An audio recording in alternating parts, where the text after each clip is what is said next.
Hey, welcome. Evelyn Erives here with Covering Your Health. Today's episode is going to be so special. We're back on camera today, hoping to do a lot more of these video podcasts for you. If you're listening just to the audio, join us on YouTube too. I think you'll really enjoy it. Today's episode is very, very special. Now, we know navigating the world of healthcare is challenging, but when you're the parent of a child with special needs, it's like a whole nother ball game. Today, we're joined by my friend and fellow iHeartRadio personality, Darlene Rodrigo, who's going to share her story, how she found her community of support, how she found a passion for giving back right here in the IE as well, and so much more. I think you're going to enjoy this.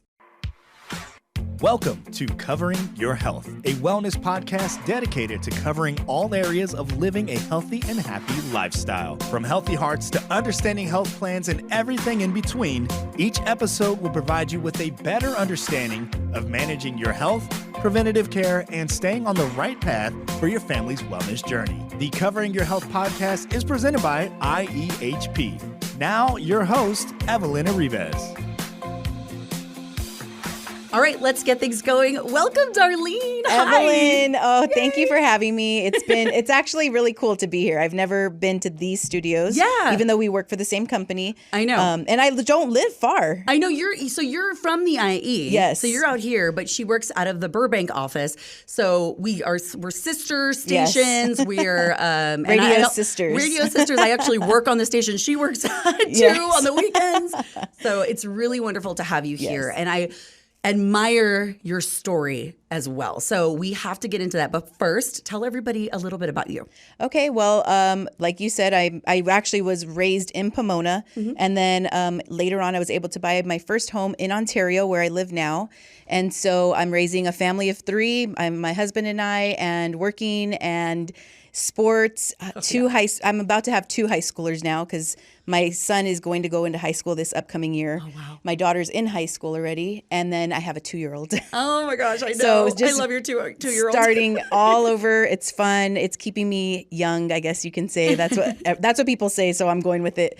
But yeah, I mean, just a typical, what you would think is a typical working mom. Yeah. And staying busy and trying to keep it all real and share what I can to hopefully help others. Yeah, and also run a very successful morning show in Yes. Los Angeles. All at the same time. We could throw that all in there too, my goodness. Okay, well, let's get into what makes the dynamics of your family so unique. Let's talk about your daughter, Bella, your wonderful and very bright 16-year-old who was born with Down syndrome, later diagnosed with autism. Tell us about her. Yes. So Bella is our first child. And, being a first-time parent, you're never prepared. Mm-mm. You don't know what to expect. And so in this case, it was a double whammy because being a new mom and also a mom to a child with a lot of different needs that I wasn't prepared for. Yeah. It threw us for a loop. I never knew that she would have anything as far as like a disability or a learning, anything. Like I was very young. I was 21. Mm-hmm. I thought, that mindset when life hasn't hit you yet, mm-hmm. You're very naive and you just feel like you know everything. And I was a big know-it-all. And so I quickly fell from my cloud in the best way. Right. In the best way. Okay. It really shaped who I am and the person that I was meant to be. And what I mean by that, because I know it could come off negative, and I don't mean it negative in any way. What I mean is that in life, we're going to have our ups and downs. Mm-hmm. Mm-hmm. And so far, the biggest takeaway from being just my own self, a parent, but Bella's mom, is that if I wasn't prepared for the ups and downs of life, like I wouldn't be able to handle, like I wouldn't be able to live like this. And yeah. You have to be able to go with the ups and the downs. Yeah. And so, like there was an interview that I saw, my husband told me about it with Tom Hanks, and he talks about the ebbs and flows of life. Yeah. And it struck us so hard because when you put everything in a big circle and you look at it, but take a step back and look at it, you realize like the biggest important lesson is being able to realize that life is always going to have its ups and downs, whether you have a child with special needs or not. And so being able to handle that gracefully is going to help you in the long run. And also just kind of keep your sanity in some sort, because everyone thinks that your life is over when you hear these words being talked about your child. Right. You always just, everyone prays, as long as the baby's healthy, I'll be fine. Okay, well, what about if the baby isn't Not healthy? Oh my goodness. And it is traumatizing. It's sad. It's very lonely. It's depressing. But also, like, you have a choice. Are you going to step up, or are you going to stay sad? Are you going to stay depressed? Are you going to help yourself? Are you going to help your child? And so you quickly realize that. And so far, that's the biggest thing I've been able to learn dealing with this, and learning to be a good mom, and being, even though at times, like, I can see Bella rolling her eyes and I'm like, oh, girl, she's a teenager. She's 16, and she's a girl. And I was like that as a teenager. So yeah, me I'm too. always apologizing to my mom. Like, I am so sorry. But, again, life will rock you one way or another. Yeah. Life be lifin'. That's what I tell everybody. And so, that's our wonderful dynamic from the get-go. It's been kind of chaos.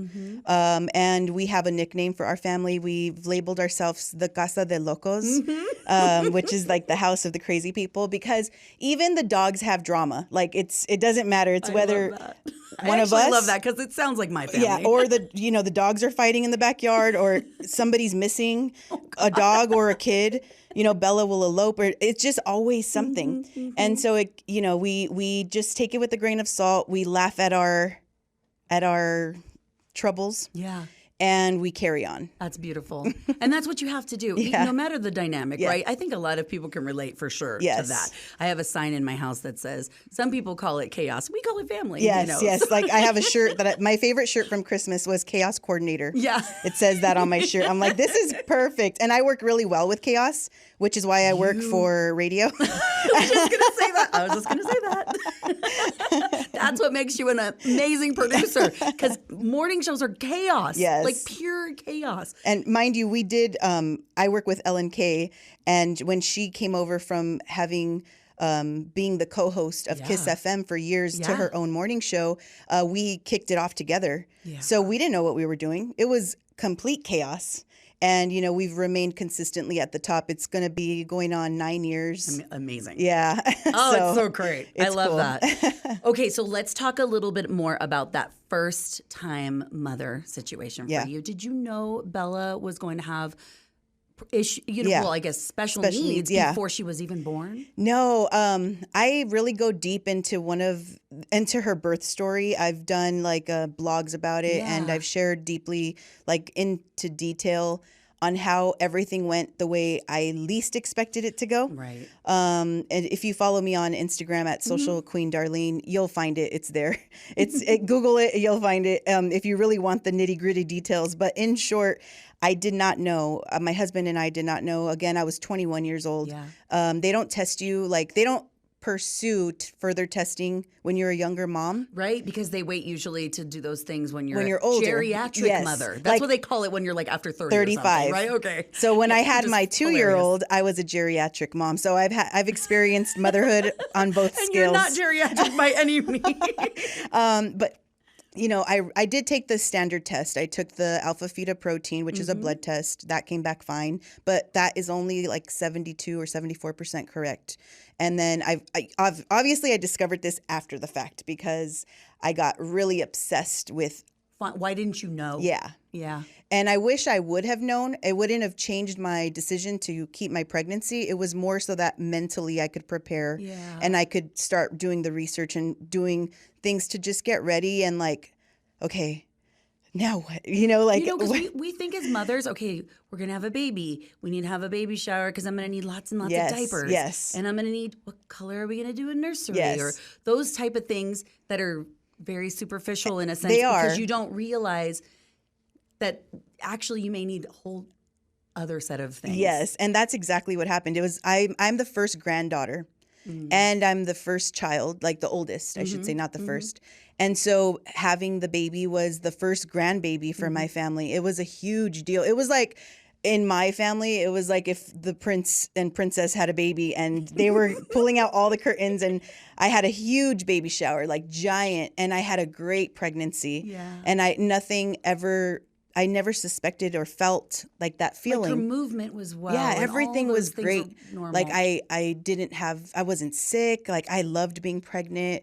I still had great pregnancies even after Bella, but I always had, like, I just didn't think about any of this stuff happening. Yeah. And so until she was born, which it was the week of Thanksgiving, so it was already kind of busy because for whatever reason, ladies were having babies right before eating turkey that week. And we were all having babies at the same time. The maternity ward was pretty busy. It was over at San Antonio Hospital in Upland.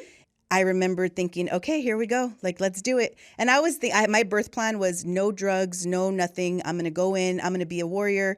I'm going to have this baby like my grandma did it, like my mom did it. And then Your eye roll. and then, the same way. Like nothing went to my plan. Oh. And that was a tough pill to swallow, but it needed to happen because I'm a really stubborn person too. And had it not been forced upon me, I would have never changed. And I'm a better person now because of it. Really? Taking a step back and looking at it. But yeah, once Bella came out, long story short, she went into fetal distress. My monitors went haywire. They were going to send me home because I wasn't dilating. And then they had me wait 20 minutes and I was connected and stuff. And one thing led to another. I end up in the OR. Prince is playing in the background, little red Corvette. A baby comes out, no noise, no sound. I remember being awake, and I remember my eyeballs were the only things that could move. So God. I was mentally going crazy, just like, what's happening? Where's the baby? Why isn't she making any noise? And then I saw my husband in his getup, and he was following the baby with the doctor, and they were trying to she was choking. And so she had a respiratory distress. And then during the observation, they took her right away to the NICU. And oh my gosh, I get shaky even. I'm so traumatized by it that I go back into that feeling because all of that is traumatic, right? Like you said, we have an idea of what it's going to be like. So when it doesn't go like it triggers you. Yeah. And not being able to leave the hospital with the baby, it's very triggering, especially for your first time. Baby, yeah. Like maybe if it had been my second or third kid, I wouldn't have been so obsessed about it. You understand the process. Yes. You know what happens in the hospital. Yes, but it was just like, bam, craziness. You're not going home with your baby. Come back and see your baby in the NICU kind of thing. And so anyway, the doctor told my husband then, your daughter has characteristics of a person with Down syndrome. And my husband got really crazy and upset with him because he was not expecting anything like that. Yeah. And he actually shoved the doctor against the wall. Oh my God.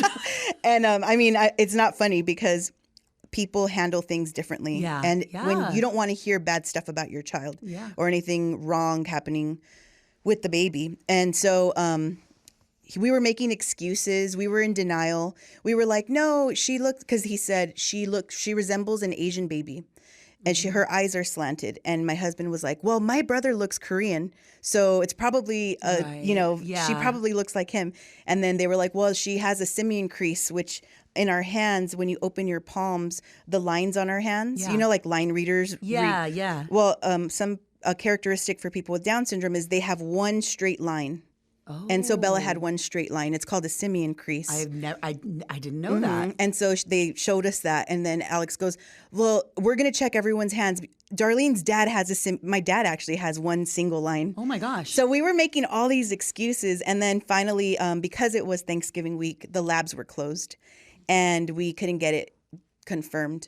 So 10 days later, the test came back where they count the chromosomes and they check that. And, there's scientists that do that. They go in, they look at everything, they analyze, and then they diagnose. And so we got the diagnosis back, trisomy 21, which is when you have 3 chromosomes in the 21st pair. And so at that point, I think it wasn't until that point when we got the official results, we accepted it. Yeah. And then my husband was really, really, it took a huge toll on our mental health and in our marriage. Yeah. Because we handled it differently. Yeah. And Well, thinking about this, just not to stop you, but when you have a baby and it's both your first baby, men and women naturally handle that differently. yes. So maybe the woman takes to the baby right away and the man kind of has to figure out, Build a bond. build that bond with the baby. So now put this on top of that. Yes. That's It was challenging. just, like different things I didn't expect. My husband was very religious before. Then he disconnected religion from his life. Wow.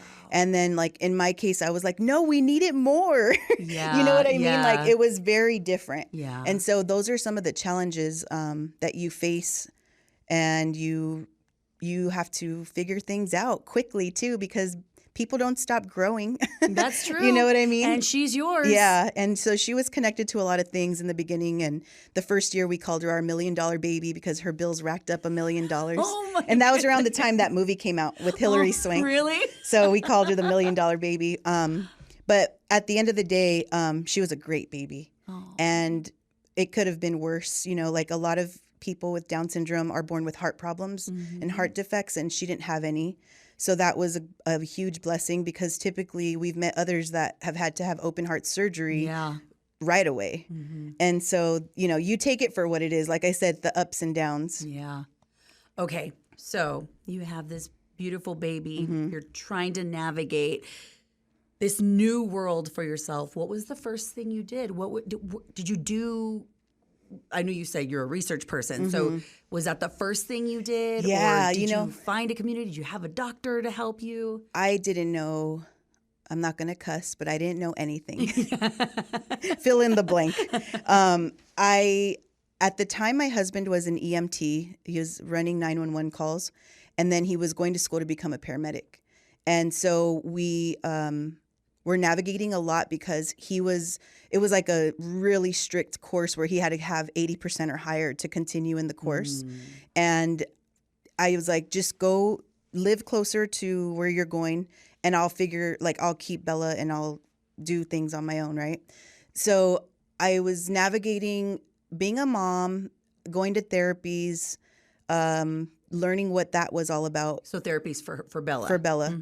And then we started getting early intervention, where like a teacher, the best way to describe it is a regional center got involved. And if you don't know about regional center, anybody can always inquire. Every region, especially in California, has one. And then there's several family resource centers tied with that can lead you to get some type of assistance, even if you're not sure. Like if you don't have an actual genetic diagnosis, right? Let's okay. just say like you think there's something wrong, then that's what these places do. They help you figure out like what you might qualify for. Is it autism? Is it something on the spectrum? Is there a delay, Right. developmental delays, a speech delay, whatever? And this starts from birth. Like you Right. can get help right away. And so we had a lady come to our house, and I found out about it through the social worker at the hospital, who luckily I had a good social worker, because I've come across other families that never were told that this even was around. A resource. Yeah. Oh my and a lot of gosh. doctors too, like regular pediatricians I don't mean anything by saying regular. I mean pediatricians that see regular kids, Yes. neurotypical kids, we call them. They're not familiar either. Like Right. they will say, you could look into that, but you would think you could go to your doctor and get the And resources. can you help guide me Right. into this next phase of my Right. life with my baby? Exactly. So even if that's the case and your doctor doesn't mention it, you can Google it. You can look into it. You can call the number. You can even apply online now. And then they set up an assessment. They come out and check out your baby or your kid. And then they play with them and they kind of observe and they ask you a ton of questions. And sometimes you don't know how to answer them, and that's okay. But you go through that, and then they say, okay, we're going to go through this because you have several specialists that are doing the observation with you, and then you get a report. And I just did this with my 2-year-old, so I'm kind of doing it all over again, because we know that he is delaying talking, so he has a speech delay. Okay. He's not talking as much as maybe we were thinking he would be talking at this age. And again, he's only 2, so we're not trying to be crazy obsessed. But also, You have this experience. You So have we the know better. knowledge. So Yeah. you know what? If you know better, you do better. Yes. And it's free before 3. So you wow. want to get in. That is good to know. If you really suspect that there's something early going on with your child, the earlier you can detect it, the better, because services are usually free before age 3. And so that was a big deal for me because life is expensive. I can tell you personally, just not to delay all of this, but my own son, we had to, we were going through the process for, he has ADHD, and getting a diagnosis was so hard. Now, he was in first grade at the time, and now, like, we still have, we still seek therapy for him and different things like that, but it's not cheap. No. If I had known so long ago I could have done that, I would have. Yeah. You just don't know. Right, you don't. It's not told to you. Don't feel bad if you don't know. A lot of people beat themselves up over it. And, my husband's that type of guy, like, oh my gosh, we just ruined their life because we didn't start therapy. It's like, chill out. You start when you can, and everyone's learning and everyone's figuring things out. And really you're just going to bring on a lot of anxiety that you're going to need to save for another day. Yeah. Because trust me, the anxiety is always going to be there for something else, whether it's your kid or not, a bill or something. But we had a teacher lady, I guess the best way to describe her. She was really sweet. She came in, I remember her name too, Miss Kerwin, and she would do infant massage and teach me how to like sing with my baby and bond with her, and just kind of like, it was a lot of, I remember touching, singing, a lot of sensory needs that I never would have probably have done. And then mind you, I was 21. And it's your first baby. I was 21 when I had my first baby too. And I think back to, there were so many things that I wish I knew. Right. And like with my last child, I was doing all those little things, right? Yes. Like, we're going to sit here. We're going to be more patient. And I'm going to touch your little feet all the time. You absorb it differently. Yeah. You just don't, you didn't know. Yeah. You don't know. And so, that I remember as early as the very beginning, just always getting some type of help, and it's never stopped. Yeah. So let's talk about a little bit of that. Your community, your family around you. What can we do as a community to maybe bring attention to some more of these diverse families who are going through this together? I mean, I think there's sometimes you're like, well, no one in my family has any health issues. Is there something that the community can do to better this situation for families like yours? I love that you're bringing this up because I was one of those families. So my family never had anyone with special needs. Yeah.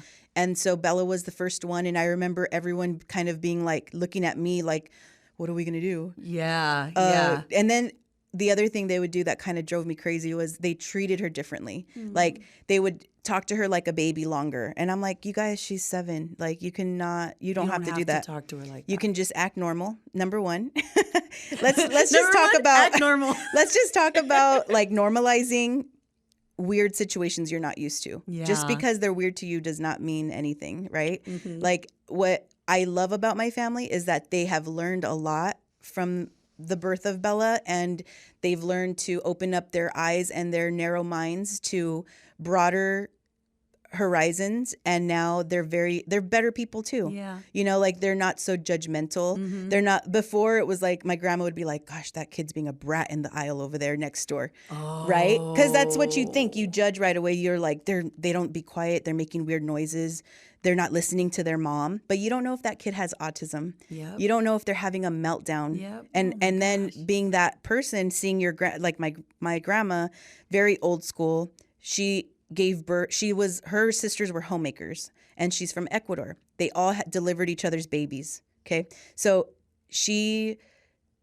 I've had a very different experience in birthing from the very get-go with Bella than she ever did. Yeah, and so I was trying to do the things she did because I looked up to her so much, and I wanted to make her proud. Right, when I thought about it, but then in return, I made her proud by teaching her that it's not always like that. You have to keep an open mind. You have to realize that everyone learns differently. Everyone communicates differently. And especially in our culture, we're Hispanic. So it's, I don't know why it's so hard for us. It's so hard for us to keep an open mind and to not be so judgmental. But that's what our culture has done through the years. And I see it happening. I see the trauma kind of breaking, and we're forming new ways to be better people. And I owe that to Bella, because we were, again, given this baby to do what we could to raise her to be, just like we all want. We strive for being a whole person. I don't like saying a happy person. It's not realistic to always be happy. No, of course it's not. just to feel whole, to feel like I have everything, everything I need. Yeah. And you see that in Bella's eyes and in her smile. Like, she still doesn't use words to communicate. She's nonverbal now. I don't know if they diagnose it. They call it nonverbal, because she doesn't use sentences like we do. She uses an iPad and she presses buttons. That helps her.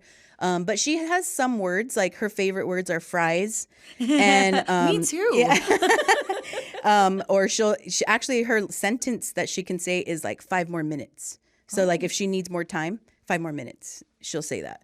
So then I'm like, okay, I get it. I got you, girl. She learned that during COVID, because I guess she needed a lot of breaks from us at that time when we were all it was home. Probably everybody there, huh?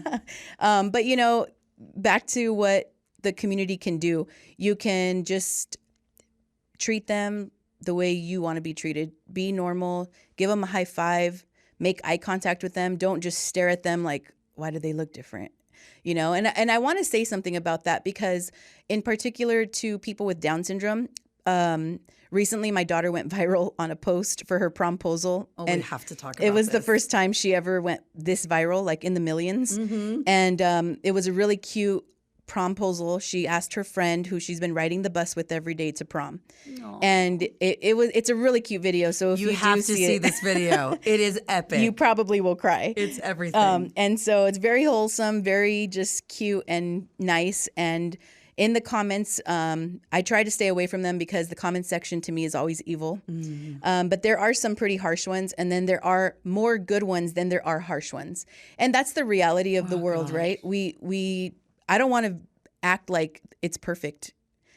There's still a lot that we can do as a community to improve. And that's why I want to share this. One of the questions, and it's a valid question, I wasn't upset by it, but my 14-year-old son, who's her little brother technically, he acts like a big brother, but he's her little brother. He got really offended and was like, have you seen the comment section? And I wouldn't have if he had not said that, but I understood his point of view. It's important to validate our kids, right? And so he was like, they're saying these things like, why do they all look the same? Why do they, is this like an institution for them, and blah, blah, blah. Like there's actually worse things than that. But he couldn't get over that people were being mean to his sister, right? Of course. Oh my God. I can only imagine that. Yeah. Oh my God. So I said, you know what? The thing is, you have to realize people are so nice. They don't even know anything that you do. Like, you grew up with the sister. He lived it. Yeah, you've grown up with the sister who has been your sister no matter what. No matter how she was born, no matter how she acts, she still loves you. You love her, and it shows, right? But it is a valid question to say, why do they look the same? Because they both have Down syndrome. And so if you've always wondered that, I was like, I need to start answering this question more. Then maybe that is like the next post, right? Let me answer some of these questions. It is. And so the reason why is because I like to use this example that I heard years ago. When we're baking a cake, right? And we have the recipe for a cake. 2 eggs, a 1/4 cup of oil, 1/3 of milk or water, whatever you use. So you make this cake with those ingredients, and think of humans as this recipe. We're all made with the same recipe, right? And then we bake this cake, and it's fine. It's fluffy. We put frosting on it. It's good to go. But then if you put a little bit of one ingredient too much into that recipe, it can change things. It can come out flat. It can come out like not as the same as the other cake, right? And pretty similar. They might share similar things. And that is the case for Down syndrome. So because of that extra chromosome, they have similar characteristics. the simian crease, right? The doctor right away pointed out their eyes seem kind of close together. They have no nasal bridge. So this little piece in between your eyes that's like a little hump, they don't have that. It's flat, which causes a lot of sinus issues, knowing that as a mom. Yeah. They have flat necks. They're shorter. They're heavier sometimes. And so the heart, remember, like a lot of them are born with heart issues. So just consider that they're just, because of that extra chromosome, the recipe was a little different. It didn't bake the same. Yes, and people that have Down syndrome, they have trisomy 21. That's just the scientific name for it, because of the 3 in the 21st pair. The extra chromie. Yes, the extra chromie homie. Then that's why they have similar characteristics. They may not be family, but you're like, why do you look alike? So that was a big question in that viral video. Like, why do they look alike? And I'm like, then it makes you wonder, like, have you never seen yeah. anyone? But it is a valid question. I guess you're right. I guess I wouldn't think of that. And I had to teach my son that. I'm like, learn to stick up for don't use the same ugliness that people are using. Educate them. There you go. That is a great takeaway, actually, because that's the whole problem. And a lot of these comments are coming from young people who don't know better. Yes. And a lot of the misconceptions, because you can handle it 2 different ways, right? And like I said, it's just not important at the end of the day to prove to people that, what is a comment back going to do? It's not going to do anything. It's going to waste my time and my energy. And as a parent, you have to learn to protect your peace at all costs. Yeah. And not even as a parent, as just a human being, you need to learn that. You learn to set boundaries. A big misconception for parents with special needs is, and I wouldn't even say it is a misconception, some of it is true, is that we don't take care of ourselves. We become so inundated with just constantly being preoccupied with the care and thoughts of what can go wrong with your child. But even if you didn't have that, you would be doing the same for yourself. Yeah, like right. what could go wrong? Am I going to get in a car accident today? Your thoughts can really consume you. A big misconception, it is a common one, is that you learn to set boundaries. Eventually you learn that peace is important. Eventually you learn that you're going to either make your marriage work or you're not. If whatever's going to bring you peace, you're going to do that. But a huge factor with a lot of parents that I've met and that I've known through the years is that it is hard to stay with your partner because, again, it's hard to parent a neurotypical kid, a kid that doesn't have health problems or issues, let alone one that does. Right. You're both always tired. You're grouchy. You have, the goods and the bads. And if you knew your husband and yourself together, like I get to see, you would never think that you guys ever had an issue. That you guys are just the sweetest, kindest couple.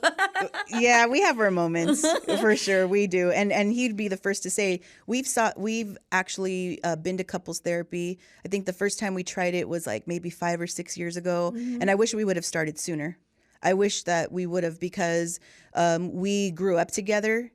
We raised this child together, and we're not the same people. No way. There's no way, and you shouldn't be the same. Yeah, right? Yeah. Okay, that's another great point, and maybe for another whole topic on another podcast episode. Yeah. But the other misconception too that bothers me and bothers my husband is that people think we're boring and that we're lame, we're weird. And I'm like, you know what? I know some people that are lame and boring and weird too that don't have any other issues going on or maybe don't even have kids. I think that they don't consider that we want to have fun too. So this is why I love your family so much. So you documenting your journey with your whole family, not just Bella's journey, but the whole locos, all the locos, all the crazy that happens in your family. You show so much of the fun, and I think that is so important for getting rid of those misconceptions. Yeah, it is. I love the video of your daughter on the bike. Oh my gosh, the joy that it brought her. And I bet it brought your entire family so much joy. You know what? I want to get on a bike like that. I'll take you for a ride. Yeah. I would really love to get on that bike. I know. Because those are things, I think that's a something you and I have in common, and I know we both are in radio, so it's a little bit more like we do it because we feel like we should share our lives because we've been talking about our lives for so long on the radio. My husband and I, a lot of people come to us and they're like, your family's always doing something. Yeah. You're always doing something. I was like, actually, we just show you that. Yeah. But you know what I mean? But still, there is so much fun in life. And yeah, I love that we can show that. Yes. And I love that you get to show that and you show it from a different perspective of going through what it is for your son to grow up with his big sister, having special needs, and also he's a very talented athlete. Yeah. Your son, very, very smart, all of these things.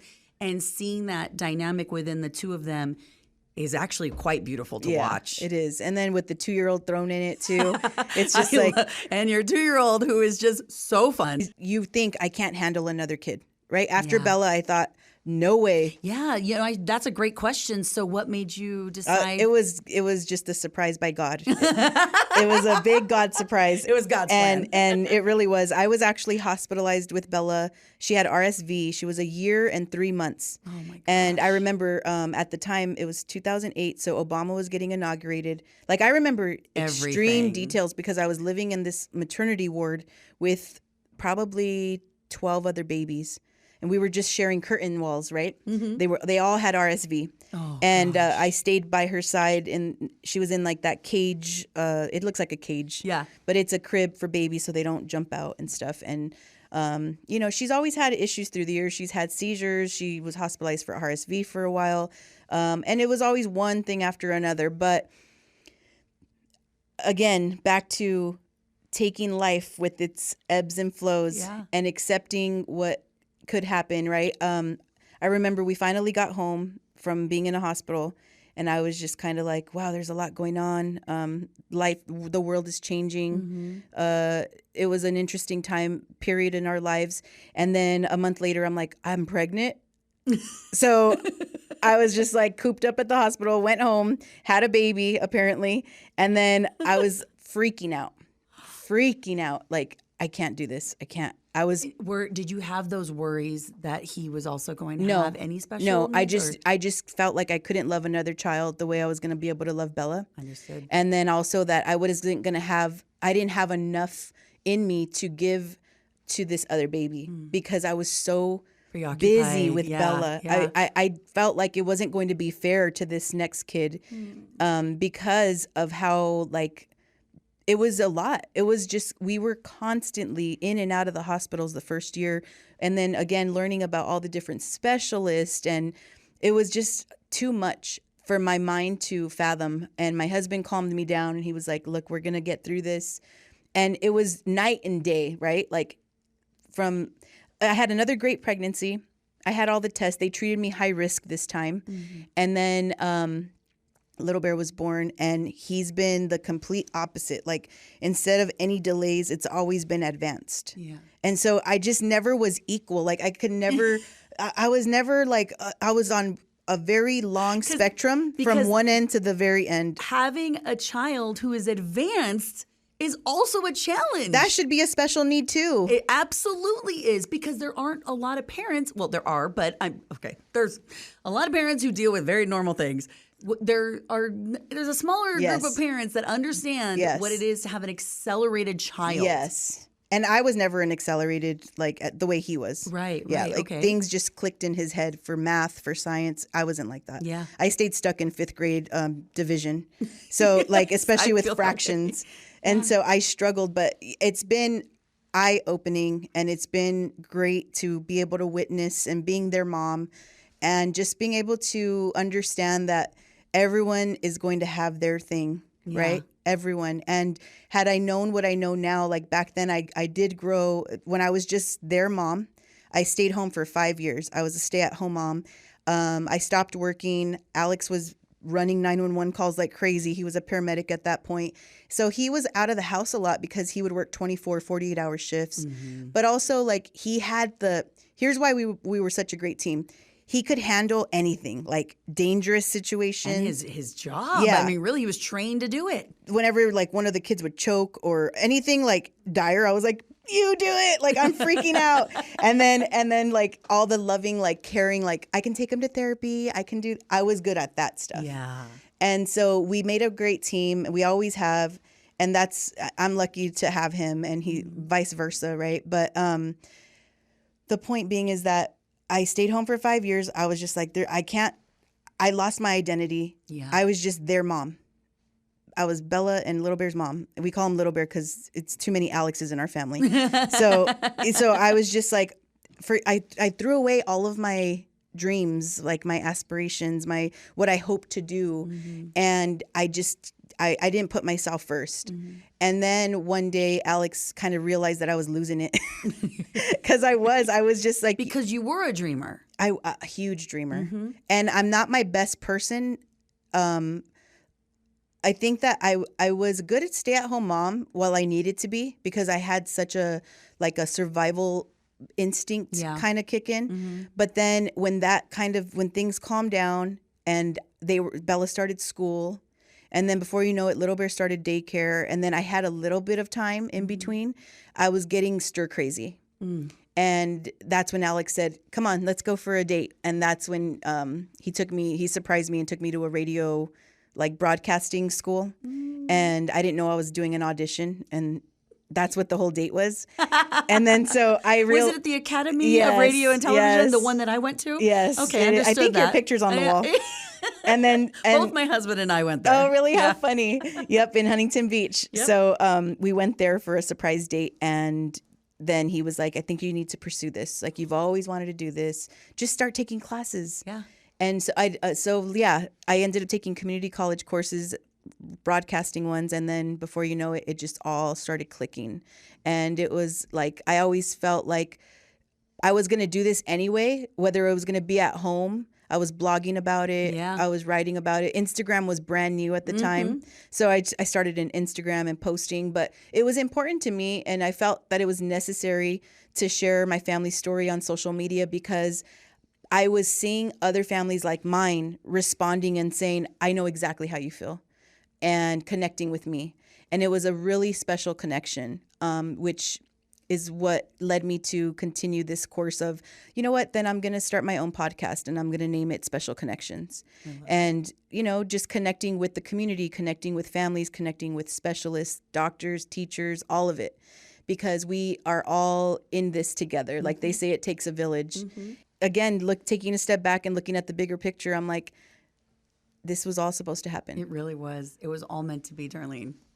Oh, it was. I feel like we could. There's so many things I have to ask you, and I'm like, I know we don't have enough time. Yeah. So maybe we talk about more of the navigating the healthcare system and all those kinds of things at another time, because you had to come back. Okay. And I also can't wait to hear more about your podcast. And I know you're kind of getting it going, and you're putting all the pieces together. It's going to be available on iHeart. Yes. I understand. And wherever you get your podcasts, they can find you.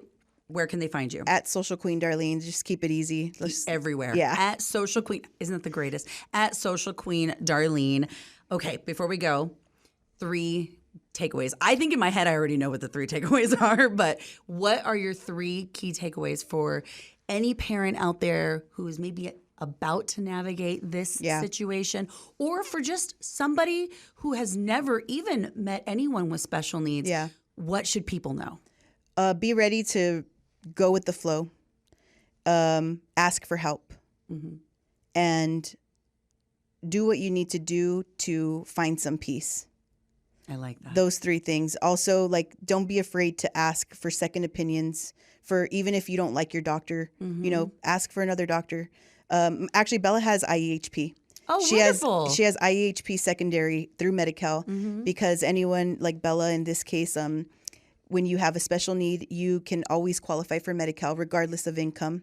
Not that I make a lot of money. I could always make We're more. in radio. There's not a lot of money there. But, the guidelines are always strict with Medi-Cal. Yeah. And so I was always nervous about that. And you have to consider that sometimes some people can't take jobs because they would be making less with the cost of healthcare and everything. Oh my gosh, you're right. Yeah. So you have to really juggle that, right? But there is a waiver that everyone should know about. So if you're in that fence and you're thinking about it, just know that there is several workshops. Look up your local family resource center. Look into that. learn about the waiver. You can still, your child can have the coverage that they need to cover you in all areas. So I have my insurance through work, and she has that primary. And then secondary, I have IEHP. There you go. That's wonderful to know. Yes. And IEHP has a lot of resources Yes. too at their disposal, and you can just call in. It's all going to be in our details. Can I in share our one thing that podcast. I love? The one thing that IEHP has really helped me with and saved me, and I was not expecting this. Recently, Bella got really sick when the flu season was happening, and she needed a nebulizer. And my insurance at work is very expensive. It's like, I can't even afford it barely, right? It's like $80 co-payments. And I was taking her to this one and that one. And I'm like, oh my God, it's adding up. I don't know. And I needed to buy a nebulizer. She was actually in the ER because she was breathing really ugly. And so I was like, I need to check to see how much money I have before I go out and buy this nebulizer.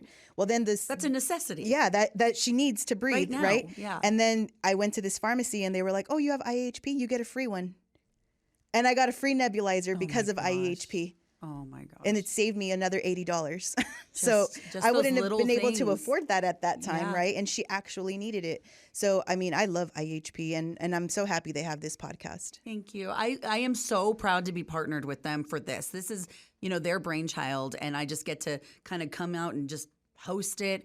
And it's great. I'm learning so much every single episode. I know you've heard some of the episodes, and I'm in love with it. Yeah. I feel like this is going to be such an invaluable resource for so many for the people, community. For the community, and everything is niche. Every episode is totally different, and I hope and I know this episode is going to be very, very important for a lot of people. So thank you so much, Darlene. This was wonderful. I wanted to add the one thing the takeaway that you said from earlier about be normal, okay?